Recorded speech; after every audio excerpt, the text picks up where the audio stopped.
Sana na bwana journalist. Kwa mara ya kwanza vyombo vya habari vinakuomba kujitambulisha. Mimi naitwa Katanga Kaongo Albani, niko mwenyekiti wa Kimwe Cheba Fizi Kalemie, mmoja wa jamii ambazo zinaunda Wajoba. Na leo mmekusanyika kwenye chumba cha mikutano cha vijana wa mji wa Baraka, labda sababu ni gani? Ndio, leo tulikutana kwenye baraza la vijana. Tulikuwa na mkutano wa jamii zetu zote.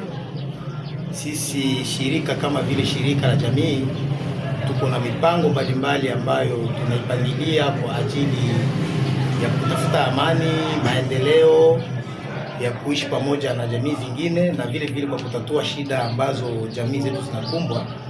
Tuliweza kuandaa kikao cha leo ili kuweza kuwaonesha awamu ya kwanza kulingana na katiba ya ile structure yetu ya trimestre. Tulifanya rapport ya premier trimestre kuonesha makazi tulifanya, na tuna presenter usi makazi tunatarajia kufanya kwa ajili ya maendeleo ya jamii zetu. Na labda katika ripoti ambayo mliweza kuwasilisha kwa wanachama wenu, ni vitu gani ambavyo mlivifanya kwa muda wa miezi mitatu? Kwa miezi kwanza mitatu ambayo inapita, tuliweza kuonesha wanamemba kwamba nchi ilikumbwa na matatizo mengi ya vita, na hivyo tunaomba kwanza wananchi wote na sisi wanajamii tusaidie serikali kwa kutafuta amani. Na kulingana na hiyo, sisi hatukuweza kutenda makazi ambazo tulitakiwa kuzitumika kulingana na hali ya usalama, lakini wakati tuliona usalama ndogo tulianza kutenda makazi kwa kutafuta usalama, kutafuta haki za Wajoba.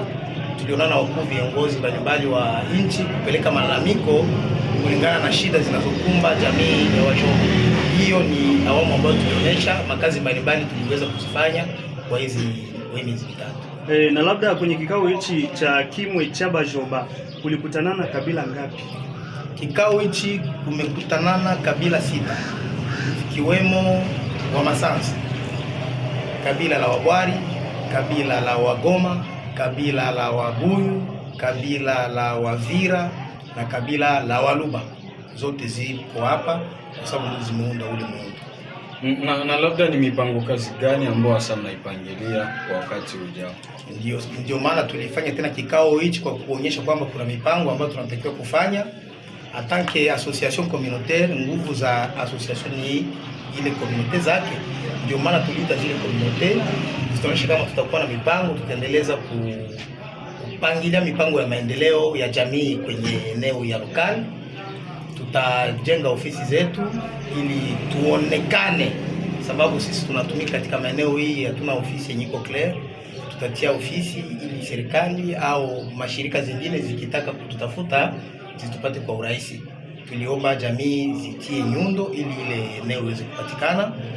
Tuliomba pia jamii wekeze kwa ajili ya kuweza kutafuta wanajamii wengine ambao wanaweza kusaidia zaidi jamii zetu, bado hawajiweka kwenye jamii, waweze kushiriki na sisi katika mipango ambayo tuko nayo. Hizo ni swala kubwa muhimu zaidi ambazo tuliweza kuzilenga kwa siku ya leo, na ya kuongeza kuendelea kufanya maplaidoyer au sein ya autorité par rapport ya maprobleme zingine mbalimbali za mizozo ya kindani ya jamii zetu na jamii nyingine, ili ziweze kuisha kwa njia ya amani.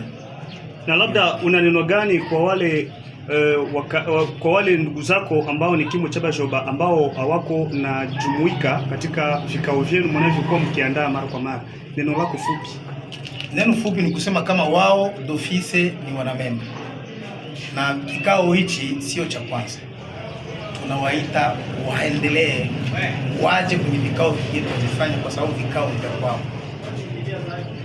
Ndio, ukiangalia mipangilio yenu, labda ni vitu vikubwa ambavyo mnatarajia kuvifanya. Bajeti yenu ni ipi, na mnafikiri ni wapi mtatoa pesa kwa ajili ya kutekeleza miradi ambayo mnakwenda kuiandaa? Kwa bajeti yetu ipo, nadhani tumetangazia wanamemba, hiyo si tulisema kwenye vyombo vya habari, lakini tuna mikakati ambayo tumeipanga. Ni kusema kama tutasensibilize makomunite wafanye michango, sababu kama shirika nyingine zote ni wale wanamemba ndio kwanza wanafanya baadhi ya kutoa pesa kwa kuanza makazi mbalimbali. Pamoja na hiyo, tutatoomba misaada kwenye shirika mbalimbali, hata kwenye vitengo vya serikali, sababu vitengo vya serikali vinasaidia jamii pia. Lakini sisi tutafanya sensibilisation na contribution communautaire, ni projet ya kwanza sisi tunaandaa kufanya. Viongozi tunakushukuru. Mimi pia